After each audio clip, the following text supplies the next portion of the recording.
It was April of 2015, a quiet Wednesday night. Me, my girlfriend, and my 9-year-old brother decided to go to the local cinema. We were there to see the horror movie It Follows. We deliberately chose a late showing because we wanted the theater to ourselves. Usually, on weeknights, the place was a ghost town. When we walked into the auditorium, the air was cold and stale. At first glance, it looked completely empty. But then, my little brother pointed up toward the ceiling. "Look," he whispered. There was one person, a man in a dark gray hoodie, sitting all alone in the very top left corner seat, pressed against the wall. It gave off a sketchy vibe immediately, but we tried to brush it off. We picked seats in the upper middle row, right in front of the railing so we could put our feet up. We left empty seats between us for space. I sat on the edge, closest to the island, closest to the stranger, in the back. The lights died down. The movie began. The only illumination came from the flickering projector screen. About 5 minutes in, over the sound of my brother loudly eating his candy, I heard a distinct noise from behind us. A heavy shuffle. I waited a few seconds, not wanting to seem paranoid, and stole a glance over my shoulder. The man in the hoodie had moved. He was no longer in the corner. He had moved down an entire row. It was odd behavior, but I told myself he was just finding a better angle. Another 5 minutes passed. The movie was getting tense. Then, I heard it again. The sound of a seat creaking closer. I turned my head slowly. The man was now a whole row closer to us. I leaned over to my girlfriend, trying to keep my voice steady. "Don't look now," I whispered, "but that guy keeps moving closer to the screen." She shrugged it off, eyes glued to the movie, thinking I was just trying to scare her. I tried to focus on the film, but my senses were on high alert. I told myself, if he moves again, we have a problem. 5 minutes later, I didn't even hear a sound. I just felt a presence. I whipped around. He was there. He had moved again. He wasn't at the edge anymore. He had shifted toward the center. He was now only 3 rows directly behind us. I nudged my girlfriend hard. She turned, saw him, and her face dropped. She gave me a terrified, confused look. "Should we move?" she mouthed. I shook my head no, afraid that moving would provoke him. But I couldn't watch the movie anymore. I felt his gaze burning into the back of my neck. I checked again. He was now 2 rows away, directly behind us. But this time, his head was bowed completely down, his chin touching his chest, staring at his own lap. He sat like a stone statue. I wanted to say something. I opened my mouth to confront him, but fear choked me. I was 16, skinny, and a coward. Suddenly, my little brother stood up. "I need the bathroom," he announced. Before I could stop him, he walked out of the aisle. Panic spiked in my chest. I waited 60 seconds, then turned around to check on the man. My blood ran cold. The seat was empty. "He's gone," my girlfriend whispered, relieved. "No." I stood up, heart pounding. He followed my brother. I told her to stay there, and sprinted out of the theater into the empty, silent hallway. Far down the hall, I saw the gray hoodie slipping into the men's restroom. Terror took over. I burst through the bathroom door, ready to fight. The room was silent. I looked under the stalls. The man was on his knees on the dirty tile floor. He was bent over, peeking under the gap of the stall doors, his eyes wide and manic, looking for someone. He looked up at me. At that exact moment, a voice called out from the hallway. "Hey!" It was my brother. He had gone to the other bathroom down the hall. I grabbed him, grabbed my girlfriend, and we ran to the front desk. The police arrived and reviewed the security footage. They saw the man stalking the halls, pacing and waiting. But by the time they searched the building, he had vanished. We never found out who he was. I'm just grateful my brother chose the wrong bathroom that night.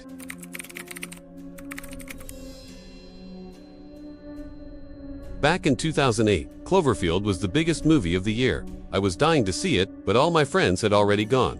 I didn't want to be the loser sitting alone in a theater, so I waited for a Wednesday night. I figured I could sneak into a 9:30 p.m. screening at a small local cinema and no one would see me. I bought my ticket and walked in. The building felt abandoned. The concession stand was quiet. The halls were dim. I entered the theater and realized I was the only person there. Hundreds of empty seats. I chose a spot in the bottom row of the upper section, right behind a small dividing wall, so I felt hidden. The movie started, loud and chaotic, but during the few quiet scenes, I started hearing something odd. It wasn't coming from the speakers. It was coming from the darkness behind me. It sounded like a voice, low and mumbling. "Is someone there?" I called out, feeling foolish. Dead silence. I turned back to the screen, but the feeling of being watched was overwhelming. The sound started again. Louder this time, closer. It wasn't just mumbling anymore. It was a frantic, crazed whispering. It sounded like someone having a manic conversation with themselves, inching closer to my head. My heart was hammering against my ribs. I felt like I was losing my mind. I kept spinning around, scanning the dark rows, but saw nothing but red upholstery. Finally, the whispering became aggressive, almost angry. That was it.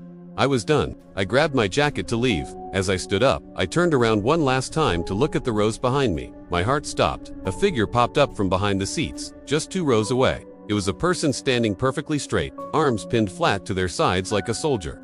They were facing me, rigid and motionless, like a stiff statue. They didn't move. They didn't blink. They just stared at me with wide, unblinking eyes in the flickering light of the screen. I didn't scream. I didn't ask questions. I ran like there was no tomorrow. I sprinted through the lobby. There wasn't a single employee in sight and burst out into the parking lot. I jumped into my car, locked the doors, and sped home. I tried calling the theater that night to report it, but the phone just rang and rang. I never went back. To this day, the image of that stiff, silent figure popping up from the seats haunts my nightmares.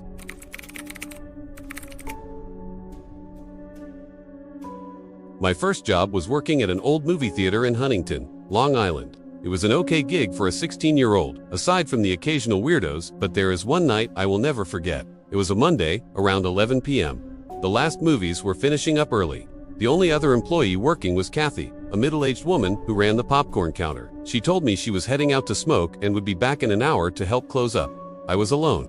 I sat on the carpeted steps in the lobby, playing a game on my old flip phone. The silence was thick. Suddenly, the heavy front doors were pulled open with force. I froze. Kathy was supposed to lock them. A man walked in. He was older, wearing a large, faded brown jacket. He didn't look like a customer. He looked rough. He locked eyes with me immediately and started walking straight toward me. "We're closed," I said, my voice shaking slightly. He stopped. He had an intimidating, mobster-like glare.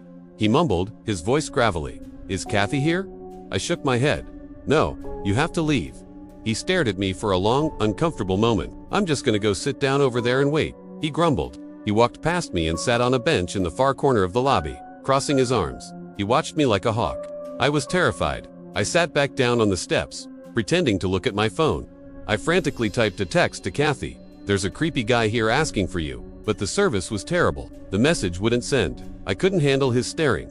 I stood up and moved to a bench around the corner, behind a wall, just to break his line of sight. It was a stupid move. The moment I couldn't see him, my imagination went wild. After a few minutes of silence, I peeked back around the corner. The bench was empty. The lobby was empty. Just then, the side door opened and Kathy walked in. "Sorry," she said. "I think I left the front unlocked." I told her about the man. She looked nervous but shrugged it off, assuming he had left. "Look," she said, "just do me a favor. Take the mop and bucket down to the basement storage room." I nodded, wanting to stay busy. I opened the door behind the counter and walked down the dimly lit concrete stairs. The basement was cold, smelling of chemicals and damp earth. I reached the bottom and walked toward the utility sink. Then I stopped dead in my tracks. Behind the massive water boiler, tucked away in the deepest shadow of the corner, I saw an arm. It was the man in the brown jacket. He was crouched down, hiding, pressing himself against the wall to stay out of sight. My brain screamed at me to run, but my instinct told me to stay calm. If I screamed, he might attack. I pretended I hadn't seen him. I calmly picked up the mop, turned around slowly, and walked back up the stairs. The longest walk of my life. I stepped into the lobby, slammed the door, locked the deadbolt, and ran to Kathy. "He's downstairs," I gasped. "He's hiding behind the boiler." Kathy's face went white. She checked the security monitor. The footage showed the man entering the lobby, waiting for me to look away, and then slipping through the staff door into the basement. "That's not my ex-husband," she whispered, terrified. "My ex hired a guy. He threatened to have me killed." She dialed 911. Within minutes, the parking lot was filled with police cars. They went into the basement with guns drawn and dragged the man out in handcuffs. It turned out he was a hitman, hired to wait in the theater until everyone was gone. If I had confronted him in that basement, if I had let him know I saw him, I wouldn't be alive to tell this story.